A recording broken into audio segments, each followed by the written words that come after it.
मोहम्मद बिन Salman वलीअहद Saudi अरब गए हुए हैं अमेरिका के दौरे पे, और उन 600 बिलियन डॉलर की इन्वेस्टमेंट वहाँ अमेरिका में करने का ऐलान किया हुआ, जिसको उन्होंने कहा वहाँ रात ट्रंप के साथ बैठ के कि इसको हम 1 ट्रिलियन तक ले जाएंगे। 1000 अरब डॉलर की इन्वेस्टमेंट सऊदी अरब अमेरिका में करने जा रहा है। तो शाह साहब से सलमान, मोहम्मद बिन सलमान से सवाल ये है कि ये मुसलमानों की दौलत है, ये किसी के बाप की जागीर नहीं है। सऊदी अरब में जो दौलत अल्लाह ने आपको तेल के ज़रिए और दीगर चीज़ों के ज़रिए या हाजियों के किराए और टैक्स और उनकी जो कुछ वो वहाँ खर्च करते हैं उसके ज़रिए दी है, ये आप अमेरिका की खिदमत के लिए और ट्रंप को राज़ी करने के लिए खर्च कर रहे हैं। आप इसका जवाब सोच रखें। हम तो आपसे जवाब तलब नहीं कर सकते, आपके पास भी पावर है, ताकत है, लेकिन कोई जवाब तलब ज़रूर करेगा।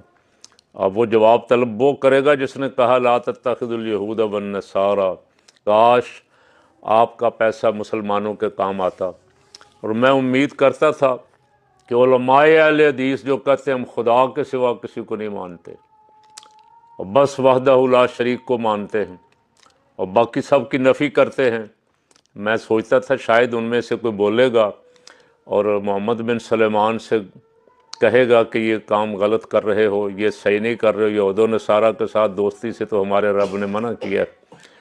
1000 अरब डॉलर, ट्रिलियन डॉलर वहाँ खर्च कर रहे हो, किस खुशी में? अमेरिका को गरीब मुल्क है, अमेरिका को ज़रूरतमंद मुल्क है। क्या आपको पूरी दुनिया में गरीब मुसलमान मुल्क नज़र नहीं आए कहीं भी? या क्या ये इन्वेस्टमेंट सऊदी अरब में नहीं हो सकती थी, किसी मुसलमान मुल्क में नहीं हो सकती थी? बहरहाल इस पर अफसोस किया जा सकता है, जितना अफसोस किया जाए कम है। तीसरी खबर ये थी कि अक़वाम मुत्तहिदा में कल ट्रंप ने जो गज़ा का अमन फार्मूला दिया उसको बतौर करारदाद पेश किया गया। 15 वोटों में से 13 वोट उसके हक़ में आए, जिनमें 1 वोट पाकिस्तान का भी था।